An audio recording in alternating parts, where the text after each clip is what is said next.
Hey guys, what's up? It's Sean, Autotopia LA. Today we're at the home of Ruffian Cars. I gotta talk about Chris a little bit, but I'm gonna do it without him on camera because I always brag about Chris, and here's why I do it. For one, I find his life a bit fascinating in that Chris started as an art student. He found his way over into the video game world, created a very successful company designing video games, sold it, and he could have gone off into the sunset, cruising, buying all kinds of crazy cars and stuff. And Chris isn't that kind of guy. He's got to create, he's got to build.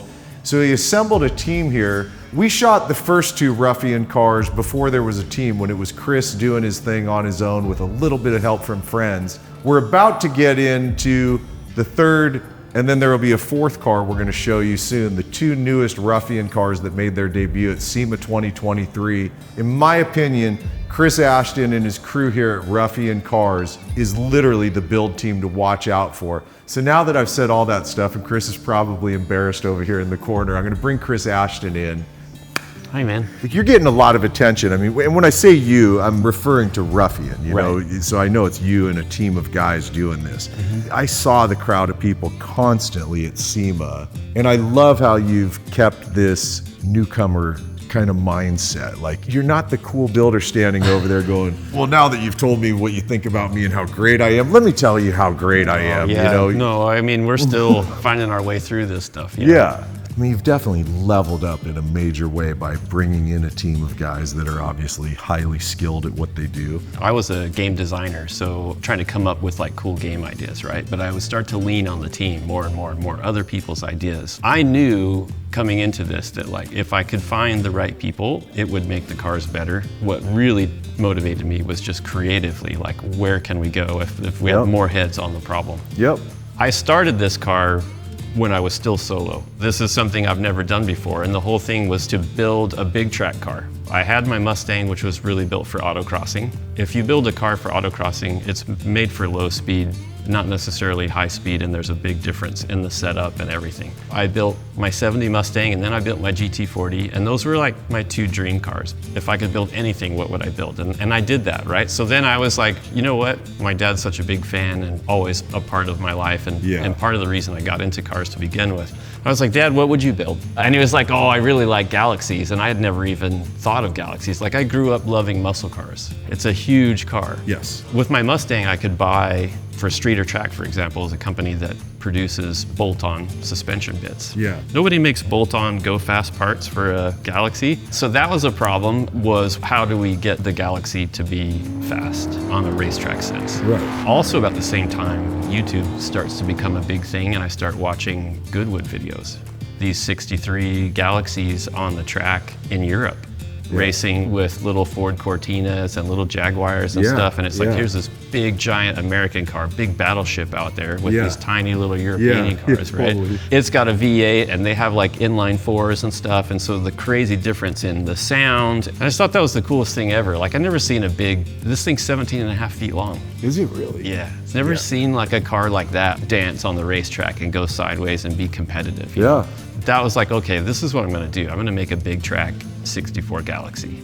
Doing some internet searches, I ran across a guy named Ron Sutton Technologies. He's been around and built race cars his entire life. Now he's like semi-retired, he's still designing race car chassis, and they've done a few like modern race car stuff underneath the old skin. And that got me really excited. And so for me, it was confidence, and he had the know-how, but he's so willing to share it. Like, through the build, I learned so much about chassis, how they work, suspension, how it works, also aerodynamics. Like, I would literally do concept stuff in Photoshop and send it to Ron and say, what do you think of this like front air dam? Or what do you think of a wing in the back like this? You know, and he would steer me in a direction and then explain like why it did or didn't work. So Ron designs the chassis, and he'll send you blueprints and a lot of parts, control arms and stuff like that, spindles and that sort of thing. And then it's up to you to build it, which was daunting coming out of the Mustang build. I didn't know that. I thought that he built the chassis on this car. He did offer to build the front and rear clips. So those have the attachment points for the control arms and stuff. Okay. That was like my head start on the build, was front and rear clips, but they're not connected in any way, right? Like everything in between, the roll cage, everything else has to be built.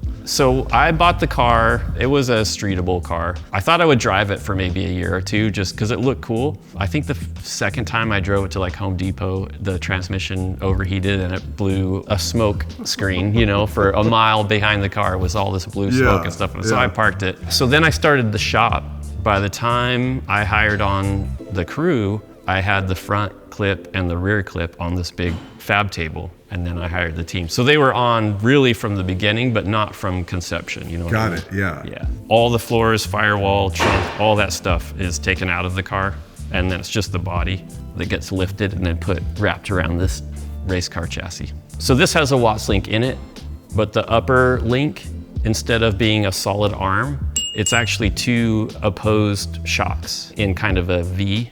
What they're letting you do is they're letting the rear axle pitch forwards or backwards, right? In a controlled way. So if you think about a dragster, when they get on the gas and the wrinkle wall tires, one of the reasons they work really well is because they absorb some of that instant impact from the throttle. Yeah. If you don't have that and you have a stiff sidewall, you can shock the tires and break them loose. The idea with the decoupled 3-link, we want stiff sidewalls because we're road racing. Yeah. The whole axle housing is going to twist. I get it now. Forwards or backwards. So depending on the track, depending on the tires, you want more twist, less twist. So that stuff's all adjustable inside of the car. Is it a mechanical adjustment? Yeah, there's cables that run. Got it. Okay, so no electronics do that. Right. So yeah, so I guess I would say it's a modern race chassis. There's not electronics. There's not, even the shocks are just, they're Penske shocks. It's all sort of working man's race car stuff, you know, if that makes any sense. Yeah. Originally, I had planned to run a twin turbo LS in this because I just wanted to be fast on a racetrack. Yeah, and you're like me, you don't care about mixing brands in the slightest. Yeah, it's fine. I'm just trying to go fast. I don't care whatever it takes, whatever parts it takes, right? So, but after watching Goodwood stuff, I fell in love with the roots of it and where it came from. Luckily for me, Shelby, they make an aluminum block FE now. And they're casting these blocks in California. So it's a 526 cubic inch FE motor that makes over 700 horsepower on 91 octane, naturally aspirated. It really is stuffed way back there, isn't it? Yeah, you can see it's backed 10 inches. So that means that the firewall had to come back. So there's a trickle down effect to everything. The motor, transmission, rear axle, the center section of the rear axle, also an inch to the passenger side. Why is that? To offset the driver's weight. What's crazy is, so Ron says, put your dry sump reservoir on the passenger side in front of the firewall, put your battery behind the passenger seat. He specs out where everything should be. And we did all of that to the letter. And I'm not kidding, we put this car on the scales when it was all done, painted everything with the driver in the seat, 50-50 front rear weight balance, and cross weight is 50-50. It is like on the money. Unbelievable, dude. And that's something you probably never would have come up with on your own, huh? That is somebody who has decades of experience. Yeah. That has built 50 cars. Yeah. That knows the formula and knows exactly what's going to happen and where to trust me, buddy, just push it all over an inch. But that is the kind of stuff you learn over decades of being out competitively racing. What's crazy in this engine bay, another story, coming out of the GT40, where they're super tiny and there's no room for anything. Yeah. I thought, oh, this Galaxie is going to be the best. We'll have room for days. We can put anything anywhere. Then you push the motor back 10 inches, you shove it over to the right, and then you've got to have enough wheel wells to handle 335 series tires in the front at full lock. So if you look at this roll cage bar that comes forward right here, you see how far away it is from the outside of the fender? Yeah. That's to go lock to lock with 335 series front tires. So then you look down in there and you see how much room we have for headers and everything else, right? It very quickly became we don't have room for this. How do we package this stuff in here? Yeah. When I was watching you move it, Chris, and seeing how much turn angle you have on There's a lot. Yeah. It's staggering that you've got that. I mean, dude, a lot of people don't put that big of a tire on the back of their car. Right. You know? Yeah. And the steering rack is really fast. So it's got a really beefy, sweet manufacturing power steering rack. It's the same rack that's in my Trans Am race car. Everything in the whole chassis is super beefy. Like the spindles on the car are giant ball bearing, like NASCAR spindles. The wheel studs are 5/8 inch, which are like for F350s. Like you don't have stuff. It's made to be beat up lap after lap after lap on the racetrack. This is so beautiful. The jewelry of this. Your reservoirs are easily accessible. Same with like your dry sump tank here. Super, like everything's race car accessible. It has to be, this car is race car first and street car second. Yeah. If this were pure race car, these panels wouldn't even be here. Of course. It would just be open wheel well, save the weight. What does that mate to transmission-wise in the car? Oh yeah, so that's a cool scenario. It's a T56 Ford transmission built by G-Force. The internals, the oiling, and all that stuff, they rework all of it to make it bulletproof. And first through fourth gear are dog ring, so you don't have to use the clutch.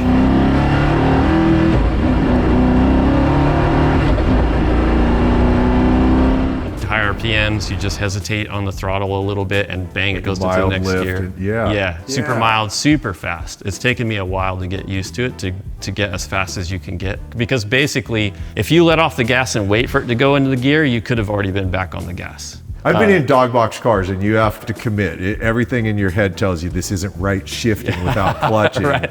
And as soon as you do, you're like, oh, this is amazing. It's so much fun. My big worry was that the car would be too extreme for the street, that it would ride too rough, that it would be too harsh, it would be too noisy, right? But it's a lot of fun, and that transmission just adds to it. Fifth, sixth, and reverse have synchros. So you have to clutch for those, and that's fifth and sixth is just like cruising, going to the car show and stuff. So this thing will cruise like 70 miles an hour, sixth gear at like 2,000 RPM. Like it just lumps around, you know? It's like totally happy to do it all day long. Yeah. Your choice for the exhaust exit, so explain like from the engine to this, how the hell that happened. I built the headers. I watch Engine Masters all the time, so shout out to Hot Rod. The collectors have a good like 13, 14 inch extension off of the collectors. The whole exhaust, so the whole car has a flat belly pan on it. Yeah. So full race car stuff. My thought with it was, let's put all the aero under the car and then leave the top of the car a Galaxie. So the whole bottom of the car is flat. As soon as you're gonna make the bottom of the car flat, think of all the things that normally hang down. The headers and the exhaust always hang way down on a car. These are tucked up above the belly pan. We know that low center of gravity is better, but a smooth belly pan is even better, right? So we'll raise the motor a little bit. We'll sacrifice a little bit of the center of gravity to get a flat belly pan. So full custom exhaust, I built all that stuff. We have these big ducts in the back of the car that were always a part of the early concepts. Yeah. Where I've got these coolers, a differential cooler and a fuel cooler back there.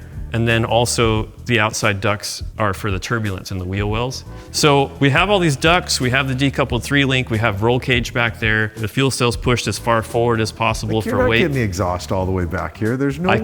I couldn't. And you didn't want to go like with a simple, obvious side exit. Even there, because we had frame rails and stuff in the way, like side exhaust wasn't an option.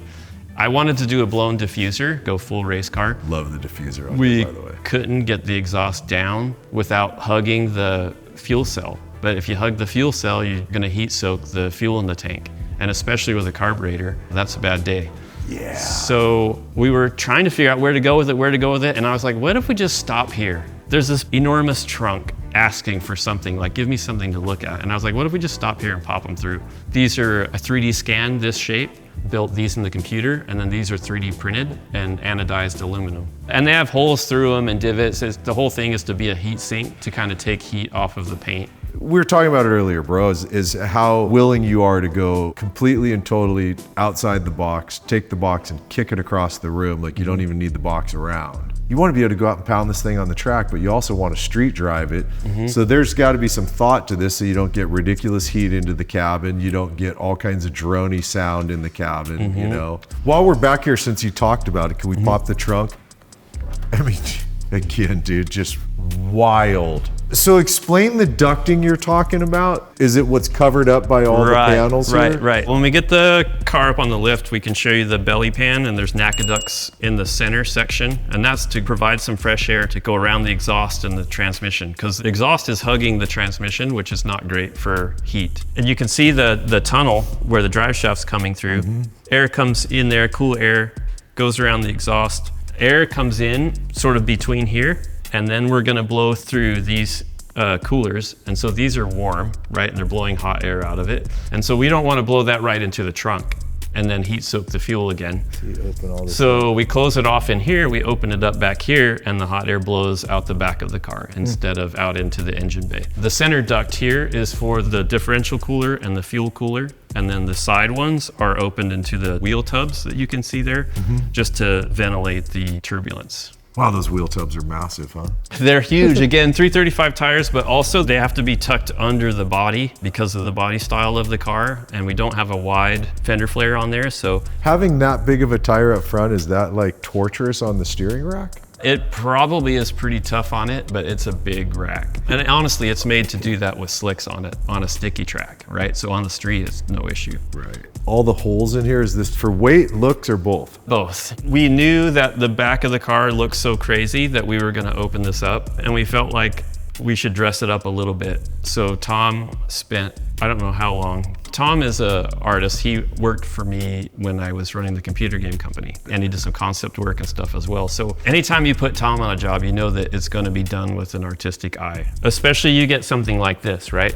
Where at first glance, it looks good, right? But if you were gonna lay it out and these were gonna be different size holes, you might just equally space them, right? But then the spacing between the holes doesn't work. I just noticed that. Right. The spacing changes depends on the size of the hole.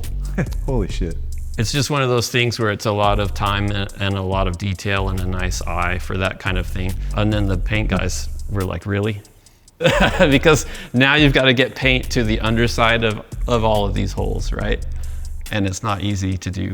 They hated you. Yeah. They hated you. Yeah. This deck lid, by the way, it used to, with this closed, the deck lid used to come down to here. It was one of those things where it was like, we've already got these cool lines coming around the side. What if we just continue that, right? So we lopped it off, but then that meant that all of this under here that touches the weather stripping, and then this here. So we had to fabricate all of this stuff just to move that line on the deck lid. I love when you guys do something as simple as, yeah, we'll just lop that off. But then I just created a whole other world of grief for me and the team. It was real bad. But what a great look. I mean, that would have... It looks great. That would have sucked if it was hanging down here. You have that deck lid that hangs over, but then also the rear bumper was shaped originally like it was made to be part of the body, but then it stuck out, you know, a couple inches like they did back in the day. So then all of this stuff here, this is all would have been bumper, right? But it would have been out here. Like this is all hand built out of sheet metal, this whole bit right here. So then we rebuilt all of this by hand to all tidy it all up. Wow, dude, that's a lot of metal work. Yeah, basically the entire back of the car is reworked and rebuilt by us. The only thing that would be original is this bit of metal here. So the opening there was the original silver trim. Instead of being the trim, we kept the same shape, but then we made it a hole. And that's why the Galaxie emblem is here. This was on the trim in exactly the same spot. So we nuked the trim and left the badge. Is that diffuser metal? The top part of it is, and then the vertical strakes are aluminum. But all built in-house, that's you guys, huh? Yes. The taillights are really cool, but they're kind of like super 60s. So I wanted to kind of update those and make them a little bit more turbine and play around with it. And a couple things came into play. One, 3D printing aluminum, which is super cool. So this whole center bit right here, that's 3D printed aluminum. That's just polished. And then this part, that's the backup light, and then the red lens here, I 3D printed those, poured silicone around them, made molds, and then cast the lenses. You did that yourself? Yeah.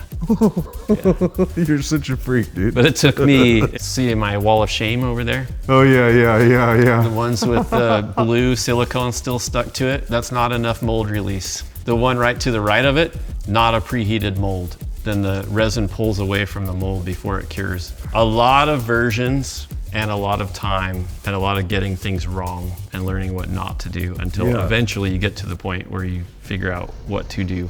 I've known you for a bit now. You spent a lot of time in your lights. Yeah. And like your GT40, the description that you gave me of that is like, you got almost as much time in your headlights as you do in the whole damn car. Yeah. Thank God that you do that because it's so cool. These are kind of similar. Yeah. I don't know what the hours were, but it's so much. Probably equal to the amount of time that I have in, you know, the rest of the car. Just me personally. Yeah. Let's keep going around here because this was one that stood out to me when you were originally developing the car and showing this removable flare. Right, so the original wheel opening continued on this flange right here, all the way across. But you gotta remember that Galaxies were body on frame. The body actually sat pretty high because the whole frame sat underneath it. We have air jacks on the chassis. This car has air jacks on it, so you plug in a compressor and psh. Yeah, we found a company that makes air jacks that use compressed air instead of nitrogen. So the cool thing was that when we had it on the table, we could lift it up just using shop air. So it was super handy, and it's still handy now when we want to work on the car. We finally got our wheels and tires, the race ones. These are 20s and 21s or 21s and 22s. The race wheels and tires are 18s. So we go to put the 18s on it, and of course it won't fit through there. And we're like, well, we could disconnect the rear shocks and drop the axle. Right. And it was like, yeah, but this race car, right? The whole point in having air jacks is that you can lift it up on air jacks and then change the wheel and tire. So I kept cutting the body higher and higher and higher until I could get the wheel to go in there and come out while I'm sitting on the table. That basically got me up to this point. Like it's functional, but it looks really lame. Yeah. And I was like, what if I did cam lock fasteners and I made a removable fender flare?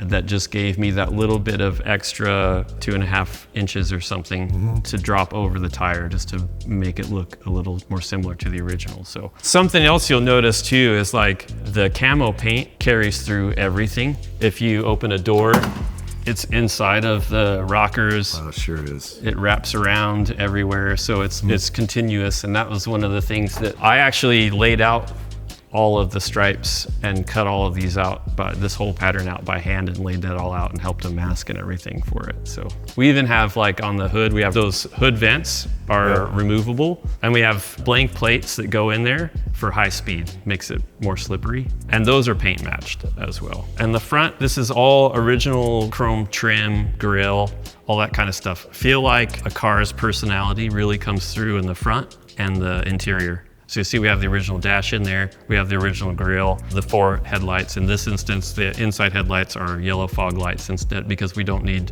separate highs and lows anymore. This front bumper is just the top portion off of the original front bumper, and then we bought a repop bumper and we cut the top off of that. We flipped them over and welded them together. This new sort of blade thing is 2 tops welded together. This front splitter, it's flush to the bottom of the bumper. So there's no gap there. Oh, wild. So that's something that Ron was adamant about aerodynamically, that we didn't want the air that hits the front spoiler to escape, behind the bumper. We want to trap it in the front and help push it down. I get it. This is an ABS front splitter.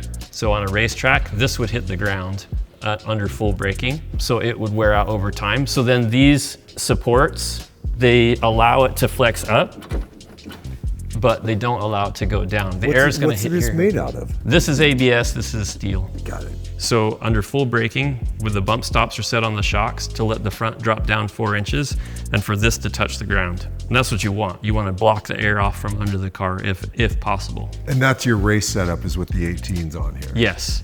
Still 335s all around? Yeah, with Hoosiers, and the 335 Hoosiers are monsters. Like they're more like 345, 355s. Sure, yeah, they're big. Sure. Front fender flare, same thing as the rear. Like it was cut way down here, and we put the wheels on. You couldn't even turn the wheels, not even an inch, before it would hit the body. And some people are like, put skinnier tires on there. And I'm like, no, it's race car first. Race car first. It has to work as a race car. Figure it out. So then this is sheet metal, as we did on the other cars, planishing hammer, English wheel. This vent is more for turbulence, and we just did louvers because it like there was something cool about the old hot rod louvers. Totally fits the old school look, for sure. This side one actually is for heat. So air comes in through the radiator, and especially if these are closed off, it needs to go somewhere. There's an opening in the engine bay, and so there's a whole channel here for the heat to come out. So we had to delete the original trim, but I really wanted to keep I love that you did that. The chrome trim around the windshield. Yeah. It used to go over the drip rails and stuff too. The edge of this, we had to cut off, and then I hammered it over, polished it, it worked out. It looks amazing, yeah. These are Talbot mirrors. These Talbot mirrors they used on GT40s, a bunch of cars in Europe and stuff, so it's kind of a tradition. I really like them, so. Yeah. Door handle, I really like the earliest Panteras were push button door handles. And I was trying to figure out where to get push buttons from. Nobody makes something like this now. Yeah. These are actually International Scout tailgate push buttons. Tailgates. Yeah. No drip rails. Yep. But also the tops of all of this is all rebuilt, and the underside of this is all rebuilt. Because it's race car, the decoupled 3-link attaches to a big post that's part of the chassis that goes straight up and down. And that means that you have to build this big box where the back seat would have been. In the original car, these windows would roll down. They'd roll and they kind of pivot and slide forward. Sure. A really complicated mechanism. Of course, race car, we want to rip all that stuff out. But the thought was, we want to do high speed events. Like if we go do Silver State Classic, that we probably want to be able to put our windows up. So what we did was we took some box tubing and cut it open and welded it into this so that we could make a channel. And so this window just slides in that channel, pushes back there. So cool. And then with the windows, of course, a race car, you've seen this before with the pull straps. Sure. You just pull it up and then you You got a button right there, and Yeah. now you get to keep it in place. So this has to go up kind of at a backwards diagonal in order to follow this line and end up here. Yeah. And because of the shape of this and everything too, the issue was whenever you would pull it up or drop it down from the center, door, well, the glass can just fall out. So if you see this bit here, there's actually a pulley here, and there's another one on this side. The cable goes down, cable comes up. So there's a cable that runs through it, and that cable keeps the window from rocking. This is at sort of the up, but you can still open and close the door. But we have a channel up here. So that's so you can get real full closure. Yeah, we have this other strap here. If you pull it a little bit farther, then we can snap it there. And now you're in race mode, but if you close the door, then you would push it up into here and it would be locked in this channel. So but for just everyday street driving, if you wanted windows up, you can just pull the one strap. You don't have to pull the additional because you're not worried about it being locked into the channel here. Yeah, exactly, exactly. It's one of those things you don't know what a car is going to be like with the windows down, but this thing's great with the windows down. So I don't. Did you do like Dynamat and stuff like that in here? No. No. No. So the belly pan's actually hollow. You have your floor pans, and then you have an inch. In that inch, we run fuel lines, and we also run brake lines, the air lines, electrical. That's a good opportunity for us to put an inch of sound deadening insulation in there. Sure. And it's also heat insulation. Keeping the heat from coming into the cockpit. Yeah, the transmission tunnel and everything. So we don't have heat issues, and it's quieter than you would expect it to be because we wanted the simple painted race interior. The carpet is on snap, so you can just yank the carpet out of it, clean it or whatever. Down to that, you keep the race car thought process, like you said. You're still going to street it, so there's still certain things, but like this car doesn't have AC and heat and stuff like that, right? Yeah. No, we're in Southern California. Yeah, we do have it pretty good, don't we? Those are jumper terminals, so those go straight to the battery. This back panel there is the access panel. The That's where your battery's stored behind there. Uh-huh. No more back seat. And we had all this big sheet metal space back here, and we're like, what are we gonna do with that space? I always go to autocrossing, and I take off my helmet, I put it in the passenger seat, and then inevitably somebody's like, oh, can I get a ride? And I'm like, sure. And they go to hop in, I gotta grab my helmet, and it's just sort of this thing. Sometimes you put the helmet on the ground, and then you kick it or whatever, it's just, right. What if we had a little helmet bucket? So we weld that up and get that in there, and we're like, that's super cool. And then I was thinking also, like, if it's even mildly warm, it's very physical in there. Your helmet's skanky, it's sweaty, and it's sweaty and everything. So we have a cooling fan in there that is hooked to a switch, and put your helmet back there, flip the switch, and it's a 300 CFM fan that's blowing air through the helmet to try to getting your helmet pretty dried up before you put it on the next time. That's the hope. It's always kind of gross. I mean, I put helmets on a lot. When you put on a wet, stanky helmet, right. You do it, but you're kind of like, oh, this is so nasty. Yeah. These are the rear brake cooling ducts. If you're racing, you have to have one external power cutoff. That's your on-off. Hence the electrical bolts. Good idea for the guy that wouldn't know where the hell it's at. Yeah. And then you even have your jack points marked, huh? I like the little race car decals aesthetically. I think they're really cool. I'm always obsessed with interiors, man. Oh, yeah? I genuinely am. And this one I've been looking forward to. Because I did notice, down to the wood grain, you kept the stock. Mm-hmm. Did you modified this though? For sure, yeah. So we had to come out an inch, and then we had to cut around the cage. But we tried as hard as we could to keep as much of the dash as possible. I did retrofit different gauges into the gauge pod, trying to get like the original Galaxie speedometer to like talk to this G-Force T56 is just not really a thing. The transmissions now don't have cable drives and stuff. Sure, so it's all electronic. So that stuff has to get swapped out. So like this is 3D printed, the pods are 3D printed. This wood's actually from I have olive trees on my property, and there was a dead olive tree. And so my girlfriend, aside from doing like these boots and stuff, she's a seamstress. She also like does woodworking, like makes furniture and stuff. So I was like, I need some wood inserts for the Galaxie, you know? So she made this wood from our tree and made it match the steering wheel. That's really cool, dude. Yeah. I would have assumed that was just a replacement panel or you cleaned up an original. Right. That's really super cool. With the gauges, did you make those or did you have somebody, so you design them and then you have somebody make the gauge These are for just you? straight off the shelf. Oh, really? Classic instruments. These are actually... Even the yellow and everything? Yes, they're Autocross series, ironically. That's their Mustang kit. They just happen to fit in the Galaxie. So we have exactly the same gauges in the 67 Mustang. Yeah, exactly, both cars. That's cool, man. We gotta talk about the gigantic pink elephant in the room. I mean, these friggin'... So I remember seeing it at SEMA, right? And Skylar was walking me around the car and he's like, you wouldn't believe how comfortable these are. I mean, because they look like they're awful to sit in. No, they do. You know what I mean? They look full race car, like good while I'm strapped in and running 10/10s, but it doesn't look like you want to go grab a burger in this car. Yeah, I mean, they're still going to be harder to get in and out of and that sort of thing, but these are Recaro, I forget what model they are. It's just foam inserts on there, and so we took the foam and had it upholstered. So all the metal work we're seeing in here is all you guys building it, right? Like the crazy trans tunnel we see, the floor, everything but the dash, right? We go crazy with all the speed holes and stuff. Again, the paint shop was like, what are you doing? And it probably cost us a fortune at the end of the day. You know, it all looks really cool. Yeah. We have a AIM Solo 2 little track timer here. It uses signal from GPS to figure out anytime you go to a racetrack, it knows what racetrack you're at, and it knows where the start finish line is, and it automatically starts timing you. And you can break it down by sectors and that kind of thing. So, dude. And it's kind of tucked up there, hidden away. It really is. The shift light is up on there for warning and stuff like that. You'll see it light up when you drive it. The pedals we used, we worked with Wheelwood. So it's their pedal assembly, brake and clutch pedal assembly, and their masters and reservoirs. The brake pedal has a balance bar. So the blue knob there, you turn to bias it to the front or to the rear to track and or totally whatever. On the fly, like in the moment you can adjust your bias. Yeah, you can adjust the bias. You probably noticed a funky gas pedal. I was gonna ask about that.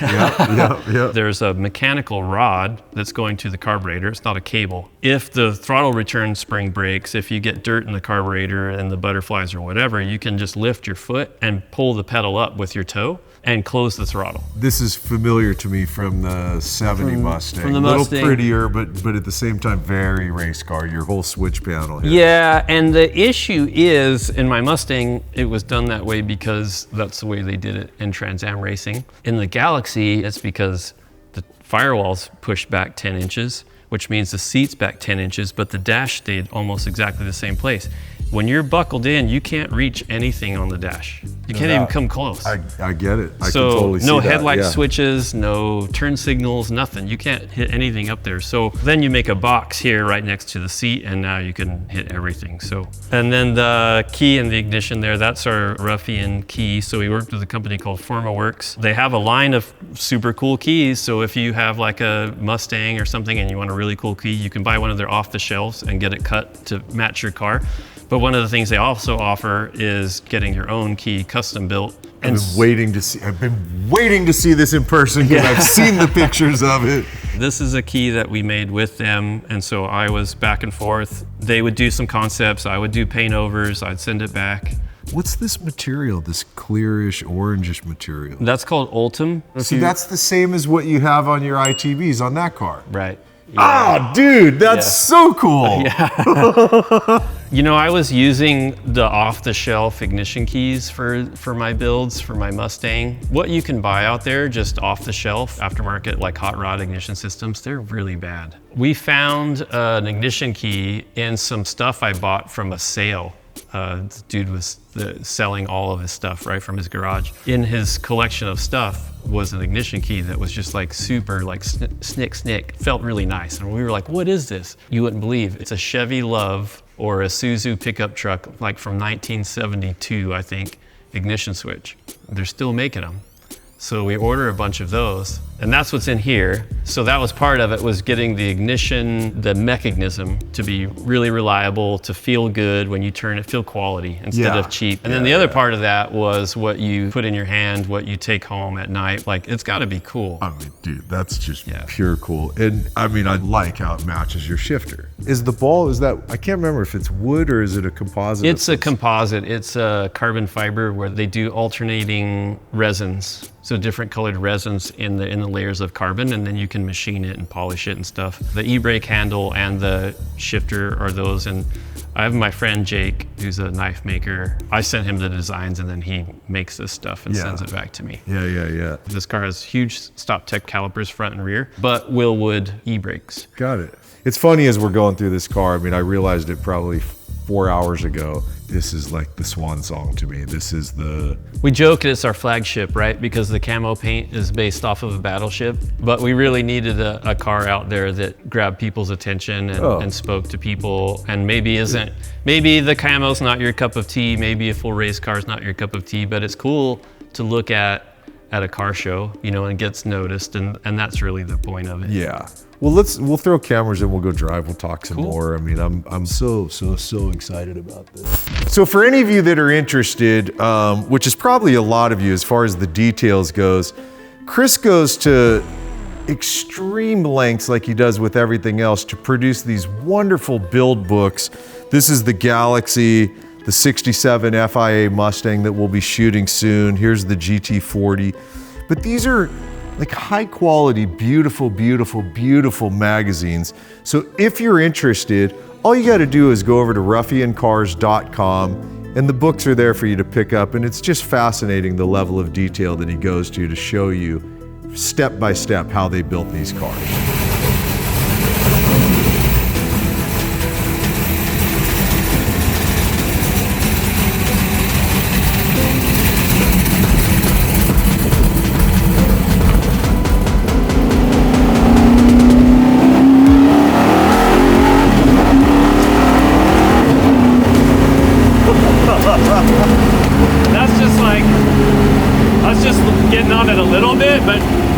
The shifter. You just have to hesitate just the tiniest bit on the throttle. I wasn't even looking, so you weren't clutching there? No, there's no clutches.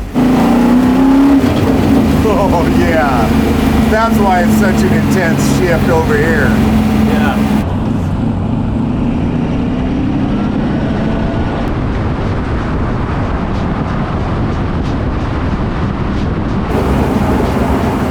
Tell you what, it doesn't feel like we're going 65. This car wants to go fast. Yeah. It really does. You feel like you're just crawling along. I'm just smiling away over here, Chris. I'm like, I mean, I've really followed this build, dude. This one really made me, I just got genuinely interested from the get-go with it. I think Galaxie 500s are cool cars. They're, you know, now to, you know, a year and a half later to be rolling down the road with you in it.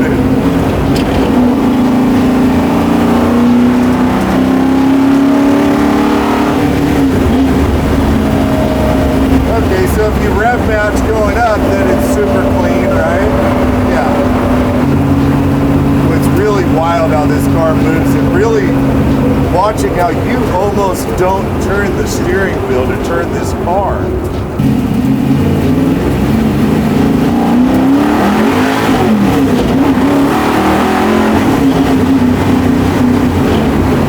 It's so badass, dude.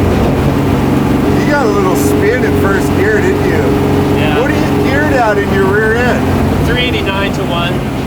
Got it. The rear. Just the engine just makes a ton of torque, huh? It does, yeah. Yeah. Which makes it pretty fun and nice to drive because it accelerates pretty good, like even on the freeway, you know, fifth gear or whatever, you don't really have to shift down. Like you can just stand on it and it's gonna dig. Yeah.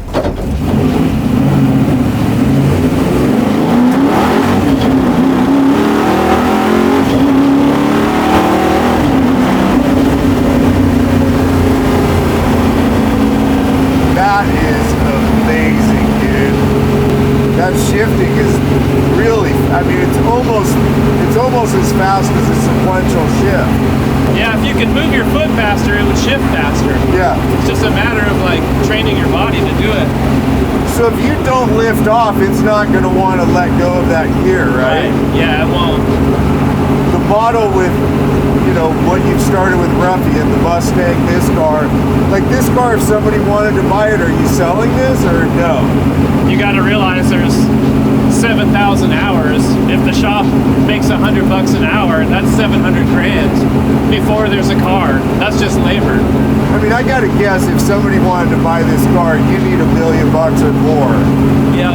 Plus, I'm not in a jam. I don't need to sell it. Yeah. I'd actually, you know, I have more plans. We'd like to do Silver State. We'd like to do the Texas Mile. We'd like to go have fun with it, you know. So I don't really want to sell it. But obviously, at the end of the day, I'm running a business, and I have people that work for me that get paid every month, you know. So if I can get some money coming in, it just guarantees they get to keep doing what they're doing, and I get to keep doing what I'm doing. I mean, parts alone, the FE motor built the way it is couldn't be a cheap thing. Yeah. I mean, it's not like going to buy an LS3, right? And again, I think if somebody wanted something similar, we could build it cheaper than this. Right. But this is what it took to build this one, you know, Yeah. the first one, and also all the little things, right? Yeah. I mean, it really does feel like a race car going down the road. Although I'm really shocked. I gotta say, I was expecting it to be, I thought your exhaust right there. Right. I thought it would be screaming in here. Yeah, that's a non-issue, the exhaust back there. No, it's more like air noise, tire noise. Tire noise, you know? yeah. Because you got a fairly decent amount of car hanging over the rear axle on this, right? Right. Do you feel like that'll give you any wiggle, or does what you've done, chassis, suspension, everything, account for that? Yeah, there's not a lot of weight back there. It's mostly just the empty ducts and some coolers. Got it. It is a long wheelbase though. It's a 119-inch wheelbase, which is really long for a race car. Yeah.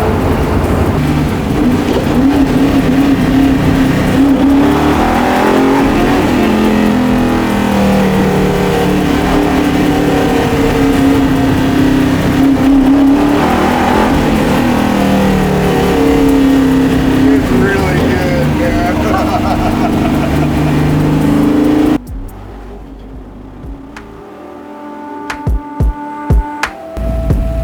Oh, dude, I can't believe you're letting me drive your car. Thank you so much. It'll be fun. I'm kind of tripping balls right now, bro. Seriously am. It's one thing to sit in the passenger seat. It's a whole nother thing to drive it.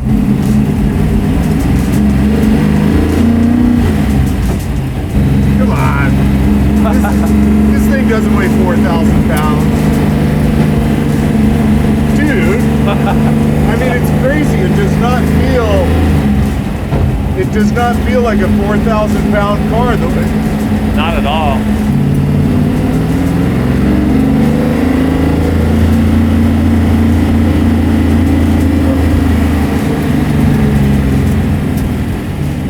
I feel like a 5-year-old right now. I just can't get over that this car weighs 4,000. It feels light. Like, right? Right, yeah. My Skylar drives a Miata, and he was saying that it felt so similar to his Miata, which is insane. I cannot believe how light this car feels on the road, Chris.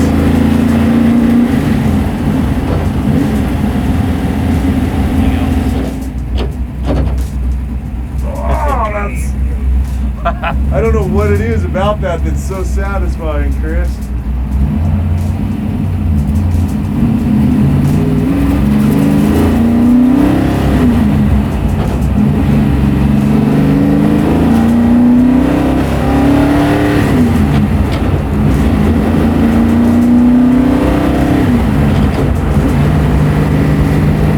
Oh my gosh. Holy crap, dude. This is wild driving this car. It's not like anything else, right? No. I have a lot of cars, but nothing like this. I can't get over the steering. I've never driven anything that was that close ratio like that. Yeah. No. Very nice. That was fairly comfortable. Yeah, you did that really well. Thank you. I love the feeling of when it clunks into the first gear. Man. So this transmission is a dog box?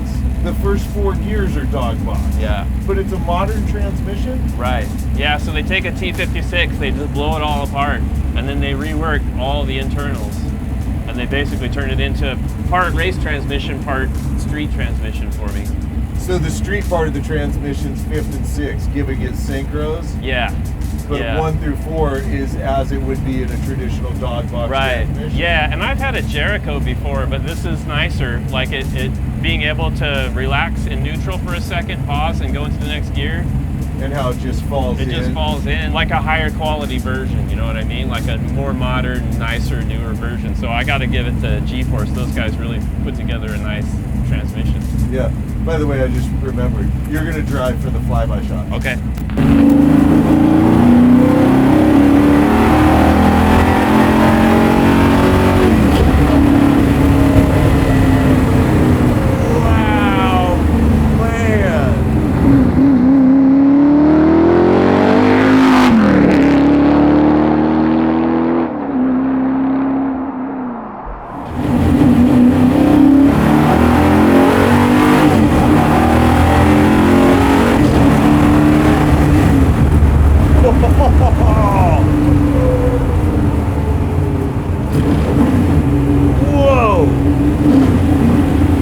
Boy, does it just feel like a race car, like a shark, man. I mean, this car is friggin' evil, dude.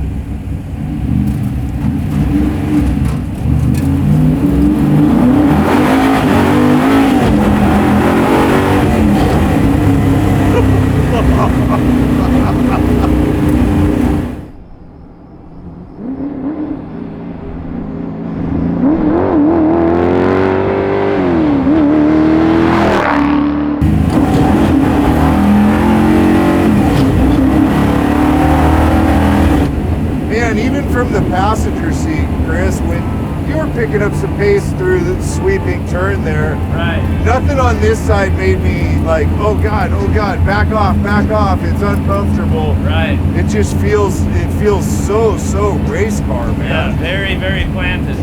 I don't feel the car wiggling or doing anything weird.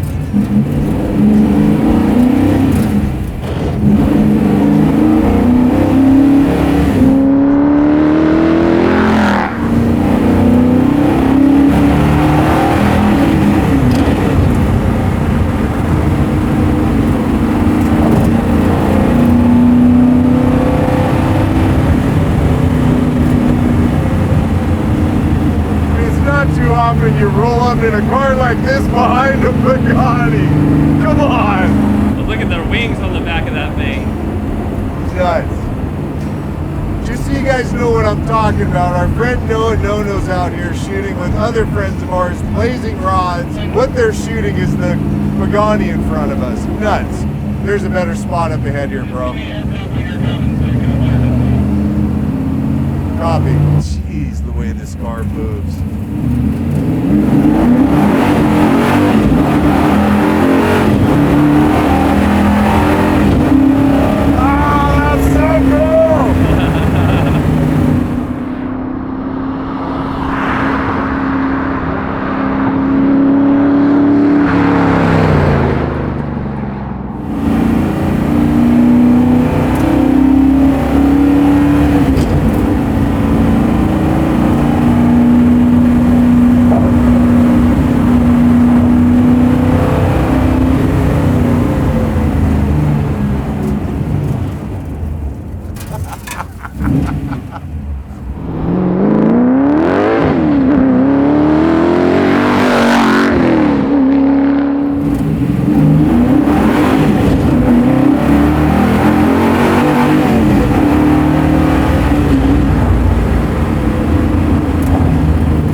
All right, you guys, all I can say is finally getting to shoot the next version of Ruffian Cars with my friend Chris has been nothing but a pure pleasure getting to drive and ride in this car. I truly hope you guys enjoyed what this thing is, and I will see you in the next episode. All right, you guys, later.